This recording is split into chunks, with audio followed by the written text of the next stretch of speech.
And now it is my great pleasure to introduce to you our next speaker. He can best be described as a friend of Lebanon.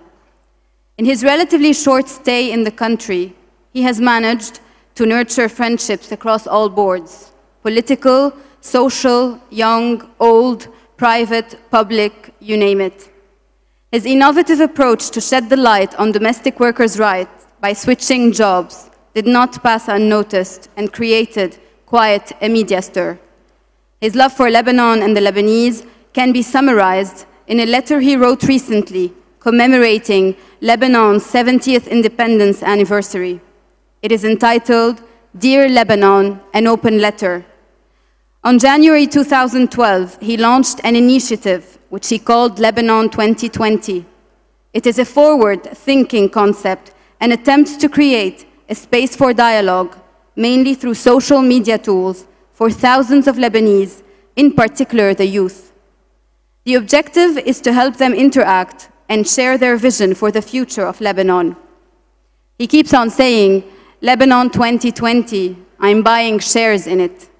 In brief, his vision for the future of Lebanon is truly inspiring. Please join me in welcoming His Excellency Mr. Tom Fletcher, the British Ambassador to Lebanon. Your Excellency, the floor is yours.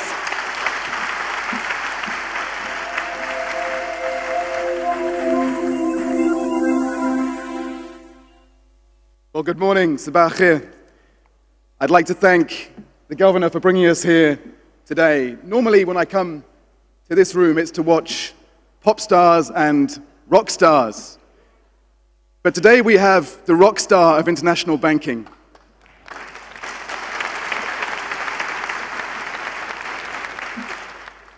And we also have the rock stars, the digital rock stars of the future. Because, you know, in other rooms around the country, there are people plotting new ways to steal your money. There are people plotting new ways to divide you. There are people working on new ways to terrorize you. But in this room is the real Lebanon.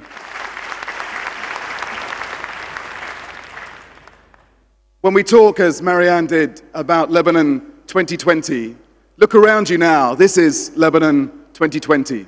It's a place of hope. It's a place of resilience. It's a place of great, great talent.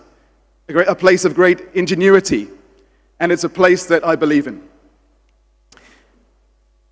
I want to say a word about power.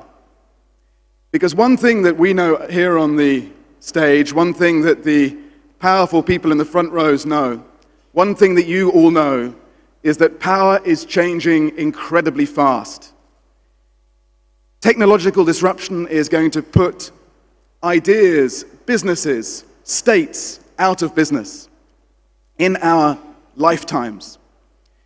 Power used to be like a British banquet. Everyone knew what they would be served. There was a hierarchy. There was a sense of order. There was a menu. Power is now like a Lebanese banquet. It's more chaotic. It's more wild. It's more tasty. It's more exciting. So I say to you, when you look at power in the 21st century, sahten. I'm pleased today to announce that we will be launching shortly in January 2015 between the Bank of Lebanon and the British government a UK-Lebanon tech hub. The idea behind this tech hub is that we will grow global Lebanese companies for the future. We will build Lebanese tech capacity.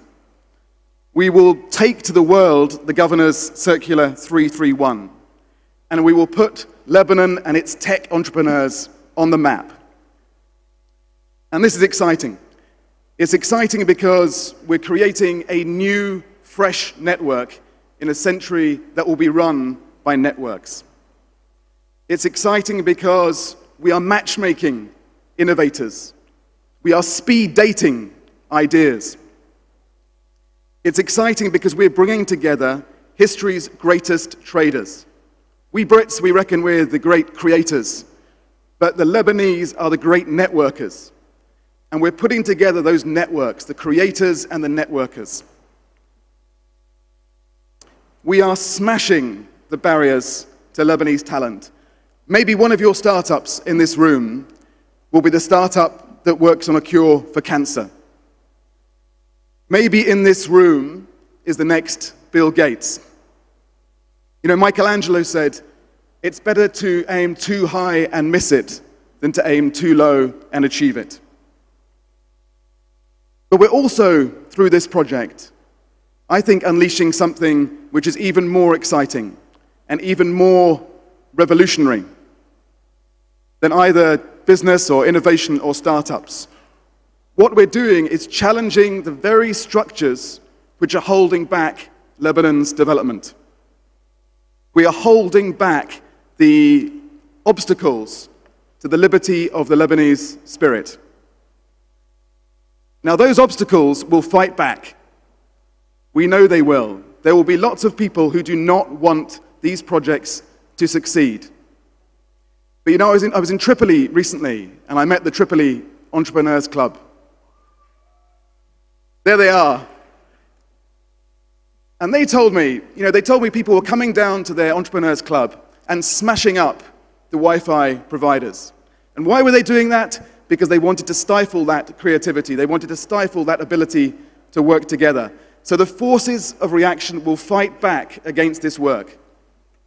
But let me tell you something else. You will win in the end.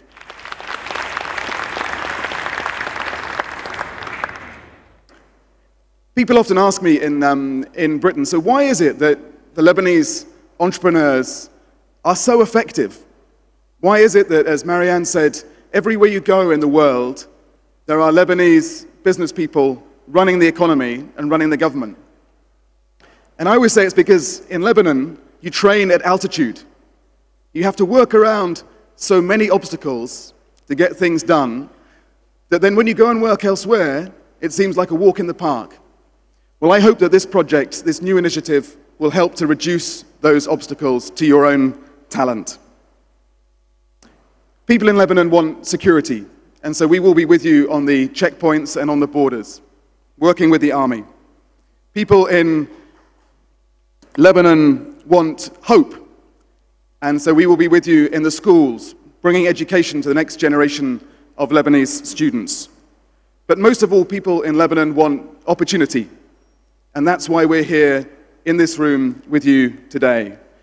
I hope that through the Lebanon UK Tech Hub, we will form an extraordinary 21st century alliance. I hope that we will tear down the barriers between two 21st century digital superpowers. I hope that London will be the launchpad for many of your startups. So I want to thank you for the work that you will do. I want to thank you for the lives that you will change here and across the world. The smartphone that we all have in our pockets is a true superpower. But the real superpower in this room is the power of the Lebanese spirit. That is the killer app that will change Lebanon. There will be people in this room that will create the next ingenious idea that we don't yet understand, and yet in years to come, we will find we cannot live without.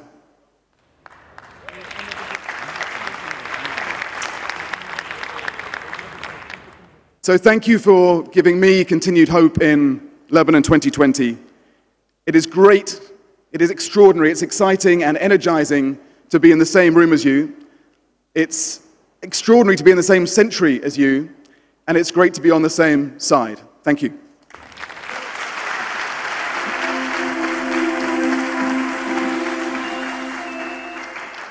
Thank you, Mr. Fletcher, for your inspiring talk. We are looking forward to your initiative and to the UK-Lebanon Tech Hub. At the end of this opening ceremony, I would like to thank His Excellency the Governor and all of our honorable guest speakers for their presence and for their enlightening words. And now I kindly request from all of you in this hall to remain seated because we are about to commence with the conference program. Your MC will be Ms. Marcel Mundala. Have a nice and interesting day. Thank you.